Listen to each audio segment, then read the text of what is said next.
Hello, this is EDU 571. So this is just a little warm up, okay?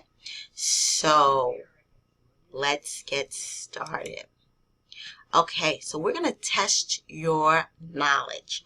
What I would like you to do is please get a pen and a piece of paper, and I'm going to read the definition of one of the 13 categories of disability, and you are going to do two things. One, you're going to write down what disability category it is, and then you are going to write down the word in blue that is sort of hard to see, and it's hard to see purposefully. So the word in blue, you're going to write that down on one side, and then you're going to write down the disability category on the other side of your paper. And we are going to see how many definitions you actually know. There's a reason for this. Okay? So the first one, a developmental disability blank affecting verbal and nonverbal communication and social interaction, generally evident before age 3, that blank affects a student's educational performance. Other characteristics often are engagement in repetitive activities and stereotype movements, resistant to environmental change or change in daily routines, and usually responses to sensory experiences. Okay, so write down what you think this particular disability category or classification is, and then write down the two words in blue.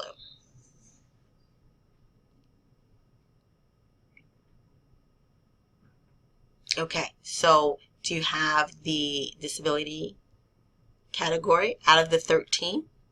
So let's see what you have, and let's see if you're right. Okay, here we go. So it's autism. Okay, did you get it right? Okay, no? Okay, it's really important that we brush up on those 13 categories. Next one. An impairment that is so blank that the student is impaired in processing linguistic information through hearing with or without amplification, blah, blah, blah, blah, amplification that blank affects a student's educational performance. Write down the classification and the two words in blue.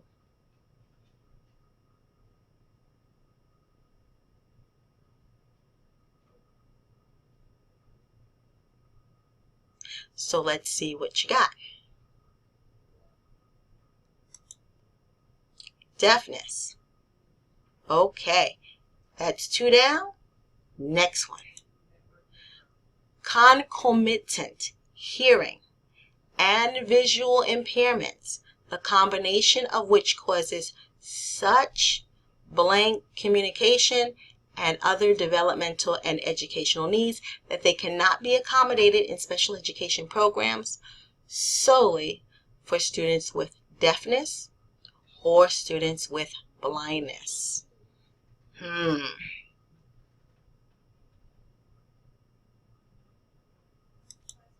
You got it. Deaf blindness. Okay, next up. Exhibiting one or more of the following characteristics over a long period of time and to a blank degree that adversely affects a student's educational performance. So let's look at the inabilities and read this to yourself and see what disability category it is.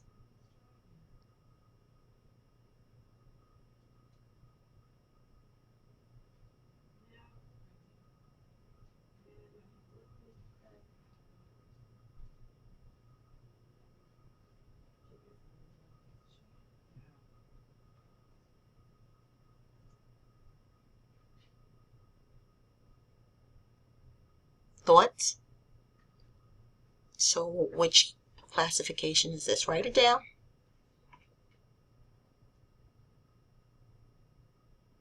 Okay, let's see. Emotional disturbance. Very good if you got it right. If not, brush up on the 13 categories. Next, impairment, whether permanent or fluctuating, that blank affects the child's educational performance, but that is not included under the definition of deafness in this section. So, in this section, very importantly, you should be aware that there is a Part 200. So you can look up or Google Part 200 of the Commissioner's Regulation on Education. Part 100 guides general education. Part 200 guides special education. And these are regulations in the state of New York. So in Part 200 gives us a lot of information about special education and gives us the way in which New York State defines the disability classifications. A lot of other information in 200 that is really important to take a look at as well. If you are preparing for the CST and disabilities, make sure you skim through Part 200. There's some really good information there. It is definitely a very a dense document. Some of it that talks about the Board of Education may not necessarily be applicable to the CST and disabilities, but there is a lot of information that's very basic that you should read through so that you are aware what New York State says about special education, so that when New York State tests you about special education, you will know what the regulations are in a general terms. Okay, so during all that talking, was you writing? Let's see if you got the right answer for this one. Hearing impairment. That is correct. Okay, next one. Please read to yourself.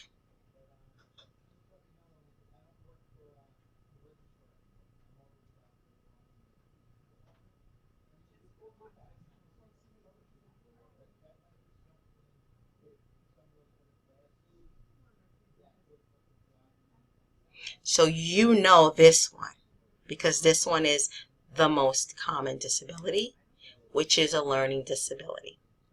Okay, next up.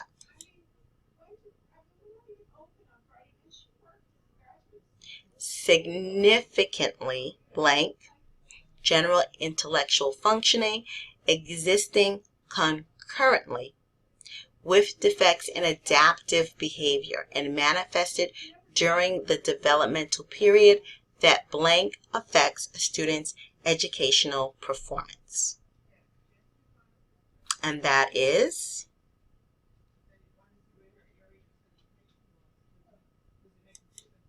intellectual disability, intellectual cognitive disability, cognitive impairment, all pretty much different labels for the same thing. So intellectual disability. Next, concomitant. So concomitant, morbidity, those are two words that you should know. If you are fuzzy on that, please look that word up.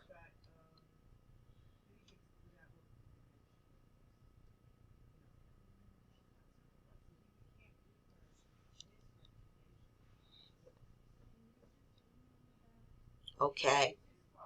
Did you write down your definition? Okay, here we go.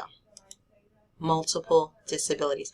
Make sure that you're very clear on the definition of multiple disabilities, that it's not just simply two different categories, but look at what types of the two that should be concomitant. Okay? And next.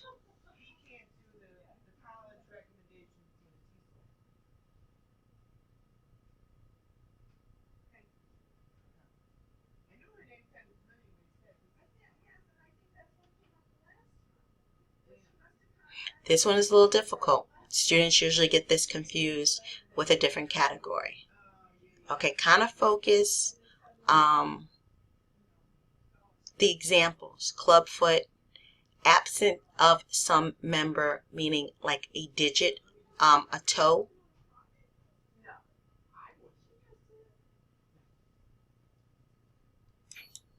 Orthopedic impairment. Okay, next up.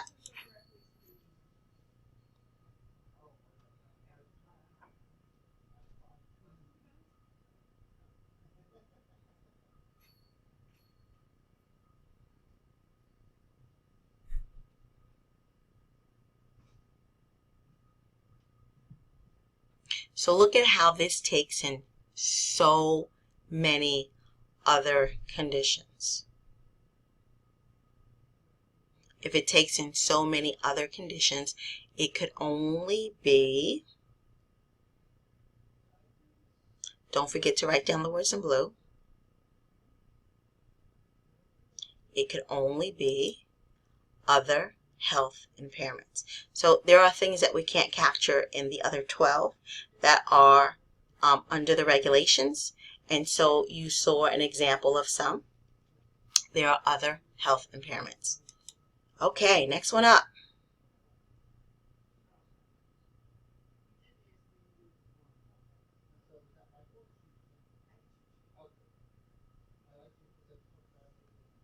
There is no blue in this one. So you should have the answer written down. And it is speech or language impairments. Okay, next up. We are almost there. Large one, but you could get it from the first sentence.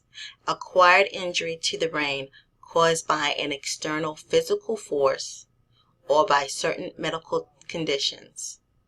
Please read.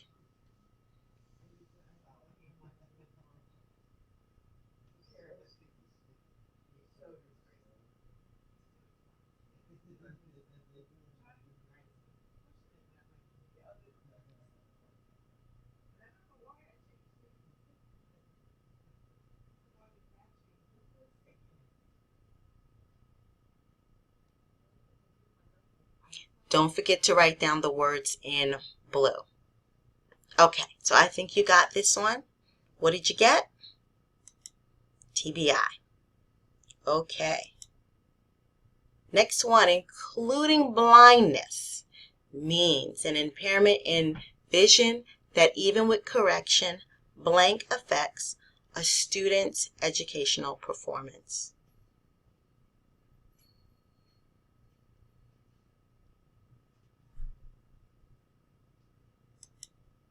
Visual impairment.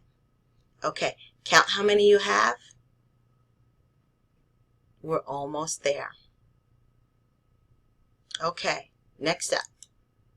Oh, we are there. Okay, we have all 13.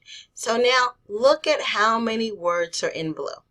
Okay, so count those words and let's see, what did we write down in blue? Count them. What are they?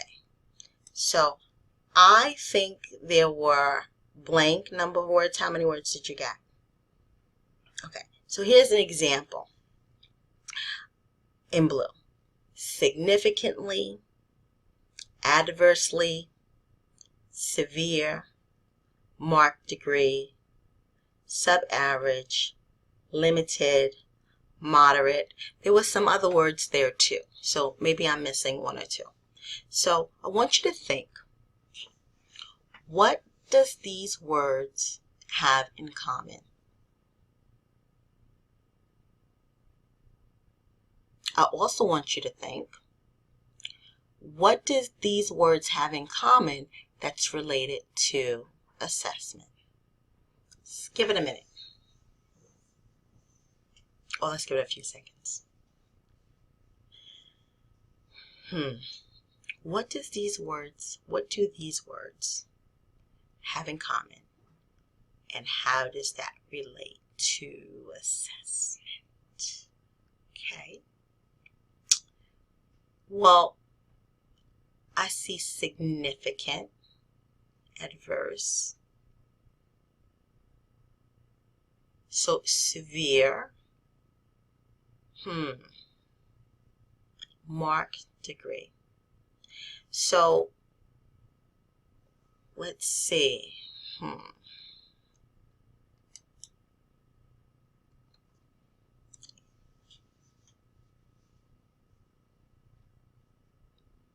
Still thinking.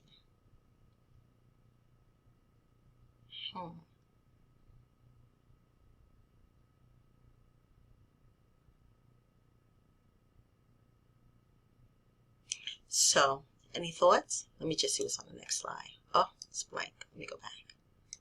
Okay, so why did we do this? Why did I have you go through the 13 categories with these words? Let me just go back to these words. What was the purpose of this warm-up for session 1? Well, all of these words have something in common, and they indicate measurement. So significant is relative to something non-significant, but significant is also a word that's used in statistics. Adversely, severe, so severe is a measurement. Marked degree is a measurement. Subaverage is a measurement. Limited is a measurement. Moderate is a measurement. So all of these relate to measuring, making a judgment or making a decision or understanding the characteristic as it relates to a measurement. Let's go back to the slide 4. Let's see. Learning disability. So when it says the imperfect ability to write or listen, to think, to read, how many of us have that imperfect ability? We can, depending on what we're doing too. So if you went somewhere and you were hanging out late at night and had a couple of drinks, and then the next morning you tried to write a letter, you definitely have the imperfect ability to think, probably to speak and read or stand up. So when we look at some of these definitions, I don't know about you, but there are some that really do describe characteristics that could be in all of us. Emotional behavior disordered. So inappropriate types of behaviors or feelings under normal circumstances. That happens quite common to many people. So what's this all about? Well, in this class and for this class in an understanding assessment, we are trying to understand whether or not a student has a disability. Do they have the characteristics? And we try to measure those characteristics. And so there's a new term which I would like to introduce you to, which is atypical. So we use these assessments to see to what degree is the characteristic. Is there something to a marked degree? Is there something that is limited? So that there's a range, and that in assessing for disability, it is not an exact science where if you have A, category A, B, C, you have this. So there's a range. So we assess because we're trying to find the range, and we're trying to determine if there is a disability in certain cases. The medical model of disability is a little bit more precise. So if you are missing a chromosome, or if you have a specific genetic disorder, absolutely it is more precise. But with some of these, they're not as precise in that sense. And so we still need to understand in assessment, does the student have a disabling condition that falls under one of these 13 categories? So welcome to assessment. That's what we will be talking about and discovering. And we will look at some of the technical qualities of what a test has very briefly. But the bigger goal is for you to start thinking about different characteristics or different things that we do look for. You'll be introduced to different tools, and we will look at normed-based or normed reference tests, as well as some curriculum-based assessments. So this course will have many different components to it, and just going back through all the different definitions. Back to that slide.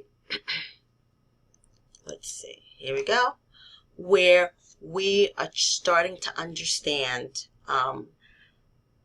to what degree or how atypical a student is from the norm in our norm-based, as we gather lots of information to get a snapshot, to understand the student, to understand his or her needs, and to understand what we can do as educators to help the student in the least restrictive environment so that they can have a quality education that leads them to have a very successful experience and a successful education experience.